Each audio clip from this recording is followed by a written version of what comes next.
ముచ్చటగా మూడో రోజు తిరుమల నుంచి తిరుపతికి వచ్చాం. ఇక్కడ తిరుచనూరు పద్మావతి అమ్మవారిని దర్శనం చేసుకోవడానికి వచ్చాం. మేము వచ్చినప్పుడైతే ఫుల్ రష్గా ఉంది. ఇక్కడ 250 బ్రేక్ దర్శనం, 200 దర్శనం, ఫ్రీ దర్శనం ఉంది. మేమైతే 200 దర్శనానికి వెళ్ళిపోయాం. దర్శనం అయితే 15 మినిట్స్ లో అయిపోయింది. మొబైల్స్ అయితే అలో లేదు, బయట డిపాజిట్ కౌంటర్ లో పెట్టి రావచ్చు. నెక్స్ట్ ఇంకా బ్రేక్ఫాస్ట్ చేయడానికి తిరుపతిలో ఫేమస్ అయిన ఓరియన్ హోటల్కి వెళ్ళిపోయాం. లాస్ట్ టైం 2 ఇయర్స్ బ్యాక్ వచ్చినప్పుడు పిల్లలు ఒక అక్వేరియంలో ఆడుకున్నారు. సేమ్ ఇప్పుడు కూడా వచ్చి రంగానే అక్వేరియం దగ్గరికి వెళ్ళిపోయారు.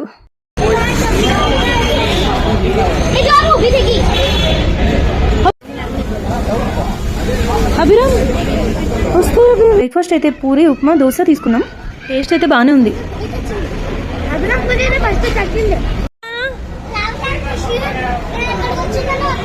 నిన్ను కొరికేసార్లు అయితే. సీటింగ్ పొజిషన్ మాత్రం అక్వేరియం పక్కనే తీసుకున్నాం. అందుకే మా వాడు అస్సలు వదలట్లే. పాపం ఫిషెస్.